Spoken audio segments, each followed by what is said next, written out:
표현을 하였습니까? 오늘은 한 번은 제대로 미쳐야 한다라는 제목으로 하나님 말씀 나누고 기도하겠습니다. 비조 세계에 있어서 어뜸은 단연코 사람이라 할 수 있습니다. 사람이 하나님의 형상과 모양대로 창조되었기 때문에 그런 거죠. 따라서 사람이 비조 세계를 지배합니다. 사람이 비조 세계의 주인이라는 것이죠. 비조 세계는 주인인 사람에게 복종하게 되어 있습니다. 야고보 사도가 말하였듯이 여러 종류의 어떤 짐승, 새, 벌레 그리고 바다의 생물은 다 길들일 수 있고 또 그렇게 길들이며 사람들이 이용해 왔습니다. 그리고 그 길들여진 피조물들은 사람에게, 그 주인에게 절대적으로 복종하고 충성한다라는 특징을 가지는 것을 보게 됩니다. 왜냐하면 피조물은 그 주인에게 충성하고 복종해야만 그 삶에 완전한 만족이 찾아오기 때문에 그런 것입니다. 그런데 여러분, 이것은 하나님과 인간관계도 사실은 마찬가지입니다. 사람은 하나님의 형상과 모양대로 창조되었기 때문에 누구에게 절대적으로 충성하게 되어 있습니까? 하나님께 절대적으로 충성하게 되어 있습니다. 하나님께 절대적으로 충성해야 인생은 하나님으로부터 참된 만족을 누리게 되어 있는 것입니다. 그래서 하나님 앞에서의 절대적인 충성은 사람에게 절대적인 만족을 제공하는 것이어서 이것은 인간 생애에 있어서 근본적인 삶의 요소라고 이렇게 말씀드릴 수 있는 겁니다. 그런데 인간의 타락이 여러분 이 모든 것을 이제 깨버린 것이죠. 그로 인해서 인간은 하나님 앞에 절대적인 충성을 보이는 것이 아니라 사탄에게 충성하게 됨으로써 거짓된 만족을 누리게 된 것입니다. 이 일을 이제 바로잡기 위해서 오신 분이 누굽니까? 바로 우리 예수님이신 것이죠. 예수님이 우리의 주인 아니겠어요? 우리는 예수님을 통해서 우리의 주인이시고 생명이시고 또 우리의 충성의 대상이신 하나님 아버지께로 돌아오게 된 것입니다. 우리가 주님께로 돌아옴으로 인해서 스스로 만족할 수 없는 우리의 인생이 주님께 드려지고 또 주님께 드려진 우리의 인생이 주님으로 말미암는 참된 만족을 누리게 된 것입니다. 그런데 여러분, 여전히 참된 주인을 만나지 못해서 고생하고 있는 사람들이 있죠. 얼마나 많은 사람들이 거짓된 주인에게 충성하고 있는지 모릅니다. 그중 한 사람이 여러분 어떤 사람이었습니까? 오늘 우리가 본문에서 보게 되는 사울이라는 사람이었습니다. 사탄을 섬기는 적장이었잖아요, 그죠? 그럼에도 불구하고 사탄을 섬기는 적장이었지만 참 대단한 인물이 사울이었던 사람이었습니다. 그런 사울을 주님께서 불쌍히 여기셔서 그에게 찾아가셔서 정신을 차리게 만드시고 비늘을 벗기시고 참된 주인이신 하나님께로 돌아오게 만드셨습니다. 그리고 그를 변화시켜서 용맹한 주님 앞에 충성하는 장수로 주님께서 그를 탈바꿈시킨 것을 우리가 보았죠.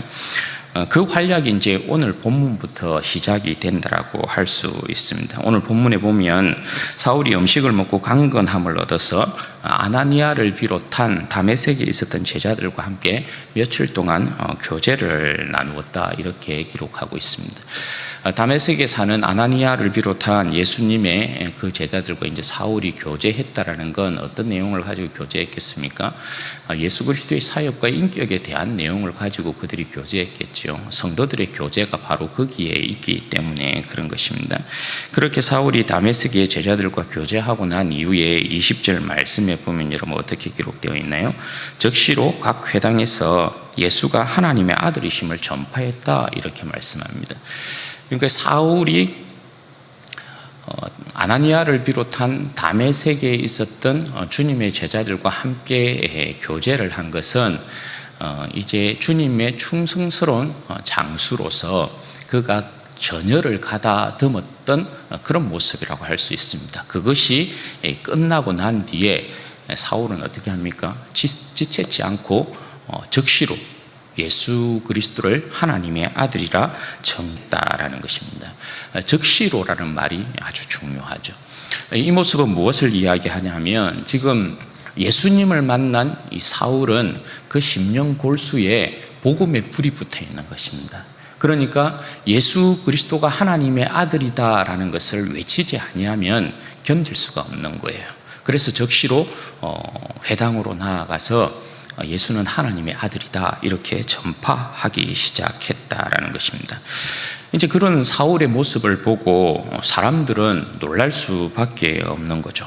그도 그럴 것이, 사람들은 이제 생각하기에 어제까지만 해도 그죠, 사울은 어떤 사람이었습니까? 대제사장에게 공문을 받아서 주 예수를 믿고 따르는 사람들을 죽이기 위해서, 잡아들이기 위해서 살기등등한 모습으로 다메섹으로 출발했단 말입니다. 그런 사람이 사울이었어요. 그런데 오늘의 이 모습을 보니까 여러분 어때요? 갑자기 이 사람이 완전히 변해가지고 예수는 하나님의 아들이라고 외치고 다닌단 말입니다.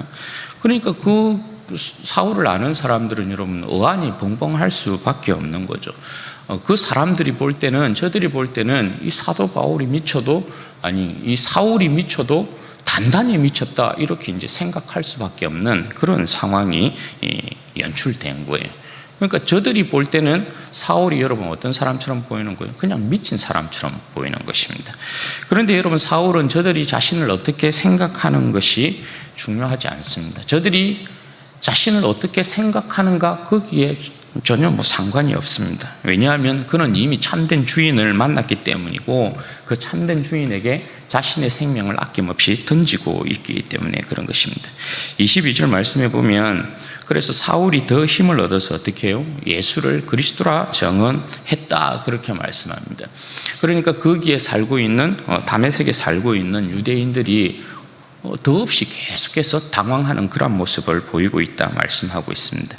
그런데 여러분 이것이 사도 바울이 지금 완전히 사람이 바뀌어서 미쳐 날뛰고 있는 이 모습이 그들에게는, 유대인들에게는 적지 않은 위협이 되는 것입니다. 이게 예산 일이 아닌 거예요. 왜 그렇습니까? 전쟁 때도 그렇지만 쫄병이 항복해가지고 반대 진영으로 가서 그가 그렇게 반대 진영에 가 항복하고 거기에 편입되고 하는 건 그럴 수 있다라고 그냥 작은 일로 치부할 수 있잖아요. 그런데 여러분 사울은 어떤 사람입니까? 사울은 적장이란 말입니다.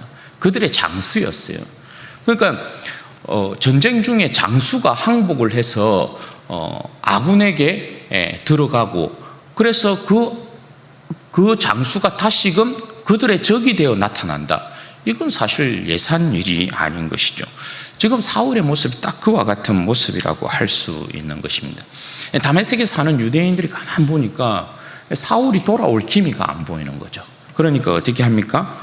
사울을 죽이기로 결심을 하고 있습니다. 살려두면 안 되겠다 싶어가지고 사울을 죽이기로 이제 작정을 합니다. 그래서 밤낮으로 성문을 지키면서 사울을 죽일 기회를 노리고 있습니다. 그런데 그것을 사울이 알았던 것이죠. 그리고 사울을 통하여서 복음을 전해들은 사울의 제자들이 어떻게 합니까?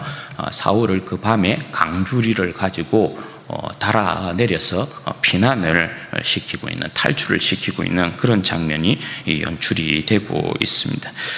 그리고 난 이후에 26절에 보면 사울이 예루살렘으로 이제 가게 되는 장면이 나옵니다. 여기는 26절은 갈라디아서를 보면 사울이 바로 다메섹에서부터 예루살렘으로 간 것은 아니고요. 3년 정도의 공백 기간이 있습니다. 사울이 아라비아로 가서 3년 정도 사막에서 주님과의 깊은 교제를 이렇게 가졌던 것 같아요. 그래서 3년 정도의 이제 공백이 있는데요. 그 공백 이후에 사울이 이제 예루살렘으로 이제 오게 된 것이죠. 예루살렘으로 와서 제자들과 이제 사귐을 가지고자 하는데, 제자들은 사울이 무서운 것입니다. 왜요? 이게 속임수일 수 있잖아요. 예수 믿는 척 하면서 자신들을 전부 다 모아서 일망타진하려고 하는 그런 이제 의심이 들 수 있잖아요. 그래서 사울과 교제하기를 꺼려했다라는 것입니다. 그런데 그때 이 사울과 사도들을 연결시킨 사람이 한 사람 나타나죠. 그 사람이 누구예요? 바나바라는 사람입니다. 27절 말씀에 보면 바나바가 사울을 사도들에게 소개를 시켜주면서 안심을 시키고 있습니다. 이때 갈라디아서를 보면 사도 바울이 교제한 사람이 베드로와 야고보 이렇게 이제 소개가 되어 있습니다. 그 역할을 가운데서 중재자의 역할을 했던 사람이 이 바나바라는 사람입니다. 이 바나바는 우리가 4장에서 이미 보았다시피 위로의 아들이죠.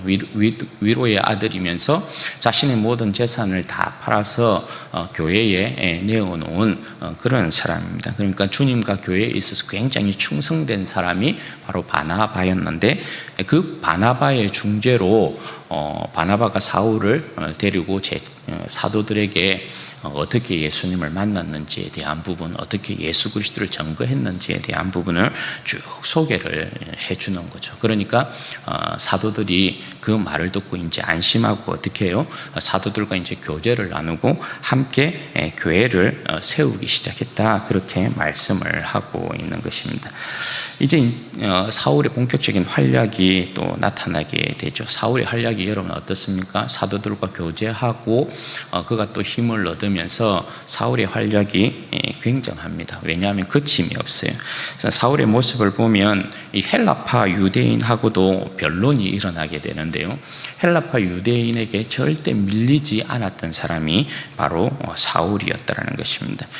여기에서 이제 보면 헬라파 유대인들과 변론을 이렇게 하면서 헬라파 유대인들이 사울을 이기지 못하니까 또 어떻게 하려고 합니까? 사울을 죽이려고 해요. 원래는 여러분 어떻습니까? 설득을 당하면 인정을 해줘야 되잖아요. 그게 맞는 거거든요. 자신이 설득하지 못하면, 자신이 설득을 당하면 그 사람을 인정해 줘야 된단 말입니다. 그런데 이 헬라파 유대인들은 자신이 가지고 있는 논리로는, 그러니까 구약의 어떤 모세의 율법과 그 사상을 가지고 사울을 절대 이길 수 없는 거예요. 그런데 인정하기는 싫어요. 그러니까 어떻게 합니까? 열받는 거죠. 열받고 그냥 짜증나니까 인간 그냥 죽여서 없애버려야 되겠다, 그렇게 이제 생각을 하는 것이죠. 그래서 그것을 또 제자들이 알고 어떻게 합니까? 사울을 가이사라에서 다시금 다소로 이렇게 피난을 시키고 있습니다. 그리고 31절 말씀에 보면 어떻게 이야기합니까? 그리하여 온 유대와 갈릴리와 사마리아 교회가 평안하여 든든히 서가고 주를 경외함과 성령의 위로로 진행하여 수가 많아지니라, 그렇게 말씀합니다. 이 말씀은 뭐냐면 적장이었던 사울을 굴복시켜서 주님의 충성된 제자로 변화시킴으로 말미암아 주의 교회가 어떻게 승리하고 평안함을 얻어서 더 하나님의 나라가 어떻게 성장하고 더 발전하였는가에 대한 부분을 말씀해 주고 있는 그런 내용이라고 할 수 있겠습니다. 이것이 오늘 본문에 있는 내용입니다. 여러분, 사울을 변화시킨 주님 참 멋있지 않습니까? 또 그렇게 변화된 사울의 모습 또한 여러분 참 멋지잖아요. 오늘 이 말씀을 통해서 우리 한 3가지 정도 이렇게 나누고자 합니다. 첫째는 우리의 충성의 대상은 오직 하나님 한 분밖에 없다, 예수님 한 분밖에 없다라는 것입니다. 여러분, 삶의 만족은 다른 것에 있지 않습니다. 인간에게 있어서 삶의 만족이라는 건 그의 주인, 우리를 부르신 주님 앞에 충성할 때만 삶의 진정한 만족이 찾아온다라는 것을 여러분 꼭 기억해야 합니다. 왜냐하면 우리는 피조물이기 때문에 그렇습니다. 하나님께서 자신의 형상과 모양대로, 예수 그리스도께서 자신의 형상대로 우리를 빚으신, 우리는 예수 그리스도로 말미암아 빚어진 그의 피조물이기 때문에 그런 것입니다. 그러니까 우리는 예수 그리스도에게 충성하여서 만족을 얻지 아니하면 이 세상에 그 어떤 것을 우리에게 가지고 온다 하여도 참된 만족은 얻지 못한다라는 것을 우리는 반드시 기억해야 될 필요가 있는 것입니다. 여러분, 얼마나 수많은 인생들이 지금 타락한 인간들의 모습을 보면 우리가 알 수 있잖아요. 참된 인생의 만족을 얻으려고 각자가 자기 나름 노력을 합니다. 자아 실현이라는 것을 통하여서 삶의 만족을 얻으려고 하기도 하고요. 때로는 어떤 거짓된 쾌락을 통하여서 삶의 만족을 얻으려고 하고요. 그런데 이런 모습들이 전부 뭡니까? 하나님을 떠난 인간은 충성의 대상을 2가지로 여러분 좀 압축해서 이야기할 수 있는데, 첫 번째는 자기 자신에게 충성하는 특징이 있고요. 또 하나는 사탄에게 충성합니다. 반드시 인간은 피조물이기 때문에 충성할 대상을 찾거든요. 그래서 자기 자신에게 충성을 하든지 아니면 사탄에게 충성을 한단 말입니다. 그런데 여기에 자기 자신에게 충성하여서 만족을 절대 얻을 수 없고요, 사탄에게 충성하여서 만족을 절대 얻을 수 없어요. 그래서 거짓된 만족들을 계속해서 얻는단 말입니다. 그런데 계속해서 기갈 가운데 거하는 거예요. 삶의 만족이 안 되니까 계속해서 거짓 것으로 뭔가를 채우지만 참된 만족이 일어나지 않으니까 계속해서 불만족스러운 거죠. 그게 인생들의 모습이에요. 그런데 여러분, 어디로 돌아가면 참된 만족이 일어나는 거예요? 인생의 참된 주인이신 주님께 충성해야 참된 만족이 일어나요. 주님께 칭찬을 받아야, 주님께 잘했다 칭찬을 받아야 참된 만족이 일어나요. 주님 안에 있는 우리의 모습도 그렇잖아요. 그렇죠? 우리가 참된 주인을 만나서 충성을 하면 어때요? 주님께서 칭찬을 하시면 우리는 그때 만족하거든요. 그런데 주인을 만나더라도 우리가 충성하지 못하여서 칭찬을 받지 못하면 어때요? 삶의 만족이라는 게 일어나지 않는다고요. 그러니까 우리는 충성을 주님 앞에 드려서 주님 앞에 잘했다 칭찬받는 이것이 너무나 중요하더라는 거예요. 왜냐하면 여기에 진짜 삶의 만족이 일어나기 때문이다. 그래서 주님께서 여러분 우리에게 약속하고 계신 게 뭐예요? 너희가 죽도록 충성하라. 그리하면 어떻게 해요? 내가 생명의 멸류관을 너희에게 주리라. 그렇게 말씀하거든요. 다른 것에 충성하면 안 된다. 오직 우리의 주인이신 예수 그리스도 한 분에게만 우리는 우리의 삶을 온전히 들어서 충성해야 된다. 여기에 삶의 만족이 있다. 이게 첫 번째고요. 두 번째는 우리는 한 번은 제대로 미쳐야 한다라는 것입니다. 여러분 뭐 살면서 미쳤다라는 소리 좀 들어보셨습니까? 많이 들어봤죠. 저 같은 경우는 참 많이, 아유 저 미친놈, 참 많이, 저 미친 인간. 그런데 여러분 우리가 그런 소리 참 많이 듣는데 우리는 어디에 미쳤다라는 소리를 참 많이 들었을까요? 진짜 여러분 우리가 한번 제대로 미쳐야 될 대상은 누굴까요? 예수님 한 분에게 제대로 한번 미쳐봐야 된다는 거예요. 왜요? 예수님이 우리의 인생의 주인 아닙니까? 내가 예수 그리스도의 복음을 전거하지 아니하면 오늘 사도 바울의 모습이 심령 골수가 불붙는 것 같아서 견디지 못하는 그 모습이 한번 우리 가운데 일어나야 되지 않겠어요? 미쳐도 정말 한 번밖에 없는 이 인생이 예수 그리스도에게 제대로 한번 미쳐서 제대로 한번 쓰임 받는 거예요.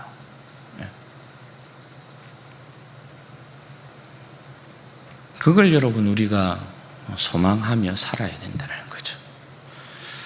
사도 바울이 예수님을 만나고 난 이후에 다메섹에 사는 유대인들도 그러하고 예수를 믿고 있었던 사람들도 그러하고 전부 사도 바울을 볼 때에 그 모습이 여러분 어떠했을까요?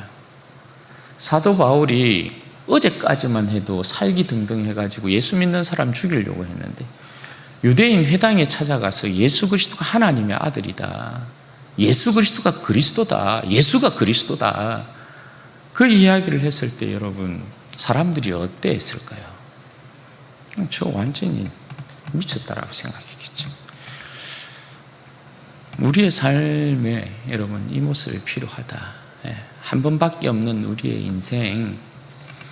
그 이전에 제가 저는 항상 잊혀지지 않고 생각나는 영상이 있거든요. 이 말씀을 이제 할 때. 그게 뭐냐면 연탄재입니다. 연탄재. 제가 한번 여러분들하고도 같이 나눈 게 생각나는데, 연탄재와 같은 우리의 인생 되어야 한다. 연탄재를 함부로 발로 찰 수 없는 거죠. 왜? 연탄재가 그렇게 이야기하는 거다. 네 인생은 한 번이라도 이렇게 뜨거워 본 적이 있느냐라고 묻는 거거든요. 저는 그 영상을 생각하면 항상 제 인생이 타다가만 그 연탄재 있잖아요. 딱 그 모습 같거든요. 그냥 활활 타서 그냥 하얗게 불태운 인생이 아니고 타다가 왜 하얀 것 반, 까만 것 반, 그런 거 있잖아요. 딱 그런 모습인 것 같은 거예요. 우리의 인생이 여러분 얼마든지 그렇게 될 수 있거든요. 그런데 여러분 어떻게 되어야 된다고요? 한 번은 우리가 제대로 미쳐서 예수 그리스도에게 내 인생을 온전히 드려야 된다. 살아도 주를 위하여, 죽어도 주를 위하여, 진짜 그런 멋진 인생이 되어야 한다. 그거 도전하는 것이죠. 그리고 마지막으로 세 번째, 그리스도의 남은 고난을 우리의 내 육체에 채워야 한다는 것입니다. 오늘 여러분 사도 바울의 모습을 보면, 사울의 모습을 보면 주님께서 그를 이방인과 임금들 그리고 유대인들에게 내가 복음을 전할 나의 이름을 전갈 택한 그릇이다 이렇게 말씀하시고, 예수님의 이름 때문에 얼마나 많은 고난을 당해야 될지 그로 하여금 알게 하겠다 그렇게 말씀하셨잖아요. 사도 바울이 이제 사실은 여기서부터 그 인생의 고난이 시작된 것입니다. 고난의 여정이. 왜냐하면 여기서도 이미 다메섹에서부터 강주리를 타고 탈출하죠. 또 헬라파 유대인들이 그를 죽이려고 하고 있죠. 계속해서 사도 바울이 피난 다니는 삶, 그 삶을 살게 됩니다. 그 이후로 여러분 사도 바울의 삶이 여러분 어떻게 됩니까? 고린도 후서에도 우리가 보게 되면 사도 바울이 끊임없이 복음을 전하기 위해서 많은 위험 가운데 처합니다. 강의 위험, 들의 위험, 동족의 위험, 짐승의 위험, 얼마나 많은 위험 가운데 처하고 있는지 모릅니다. 사실 여기서부터 사도 바울은 그리스도의 남은 그 고난을 자신의 육체에 채우고 있는 그런 모습이라고 할 수 있습니다. 그런데 여러분, 그리스도의 남은 고난을 자신의 육체의 체험으로 말미암아서 사도 바울을 통하여서, 오늘 이 사울을 통하여서 이루어진 일이 여러분 뭡니까? 31절 말씀이 그 내용이거든요. 31절 말씀에 보면 사도 바울이 예수 그리스도의 남은 고난을 자신의 육체의 체험으로 말미암아 온 유대와 갈릴리와 사마리아 교회가 평안히 든든히 서갔다 그렇게 말씀해요. 그래서 여러분 사도 바울이 골로새서 1장 24절과 25절에 보면 그렇게 고백해요. 나는 이제 너희를 위하여 받는 괴로움을 기뻐하고 그리스도의 남은 고난을 그의 몸된 교회를 위하여 내 육체에 채우느라. 내가 교회의 일꾼된 것은 하나님이 너를 위하여 내게 주신 직분을 따라 하나님의 말씀을 이루려 함이니라. 이게 사도 바울의 삶이었어요. 사도 바울은 자신의 육체에 그리스도의 고난을 채우는 것을 기뻐하였다는 거예요. 그것 때문에 내가 하나님으로부터 부름을 받고 직분을 받았다 그렇게 말씀하고 있습니다. 여러분 이게 참 쉬운 일은 아니다, 그죠? 그리스도의 남은 고난을 내 육체에 채운다는 것이 여러분 결단코 쉬운 일은 아닌 것 같아요. 왜냐하면 인생은 어쨌거나 고난의 문제가 찾아오면 괴롭기 때문에 그래요. 그런데 그리스도의 영광에 사로잡힌 사도 바울이요, 이렇게 고백해요. 자신을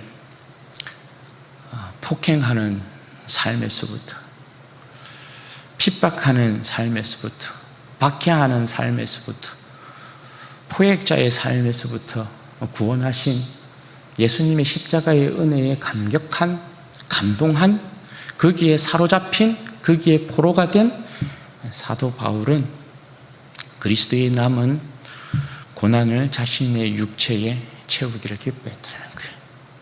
내 한 몸이 쪼개지고, 내 한 몸이 무너지고, 내 한 몸이 고난 가운데 들어가고, 내 한 몸이 이리 찢기고 저리 찢기더라도 내 한 몸을 위해서, 내 한 몸으로 인하여 교회의 평화가 이루어진다면, 내 한 몸으로 인하여 교회가 든든히 서갈 수 있다면, 내 한 몸으로 인하여 주님을 경외하는 그 일 가운데 들어갈 수 있다면, 내 한 몸을 인하여서 성령의 후원으로, 성령의 위로로 말미암아 주님의 영광스러운 교회가 든든히 서갈 수 있다면, 내 한 몸 찢겨지더라도, 내 한 몸 죽음에 놓이더라도, 내 한 몸 고난에 처하더라도 주님 앞에 기꺼이 바치겠나이다. 그것이 사도 바울이었다는 것입니다. 여러분 쉽게 되지는 않습니다. 주의 은혜가, 주의 성령이 우리의 심령 가운데 그리스도의 영광의 그 충만한 은혜를 채우지 아니하면 전혀 불가능한 역사입니다. 그러나 여러분, 우리의 삶은 이미 그리스도로 부름받고 있는 백성들 아니겠어요?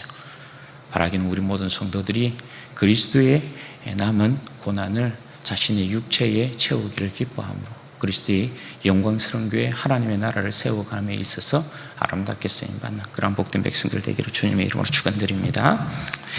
같이 기도하도록 하겠습니다. 여러분, 이 시간에 기도할 때 그렇게 기도하십시다. 우리의 충성의 대상은 오직 주님 한 분밖에 없다라는 것, 주님께 충성할 때만 우리의 삶에 참된 만족이 온다는 거 여러분 기억하시고 이것을 놓고 좀 기도했으면 좋겠고, 또 우리가 제대로 한번 주님 앞에 온전히 미쳐야 되지 않겠습니까? 남은 여생, 우리의 남겨진 삶 주님 송두리째 가지십시오. 내가 주님께 그냥 미쳐서 내 인생을 불태우고 주님 앞에 드리기를 원합니다. 그렇게 여러분 기도하시고 그리스도의 남은 고난을 내 육체에 채우는 그 영광을 하나님 나로 하여금 가지며 주님 앞에서 위로받고 그렇게 나를 통하여서 내 몸은 부서지더라도, 나는 죽음 가운데 놓이더라도 주님의 영광, 주님의 교회가 서갈 수 있다면 기꺼이 내 한 몸 주님 앞에 온전히 드리는 인생 되게 해주십시오. 그리고 교회의 여러 모양으로 여러 가지 기도 제목 있습니다. 여러분 꼭 기억하시고 기도하시고, 오늘은 그냥 이 제목 통째로 가지고 여러분 기도하시고, 또 개인적인 기도 제목 가지고 기도하시고, 그렇게 자유롭게 돌아가도록 하겠습니다. 우리 주여 한번 부르고 기도하십시다. 주여.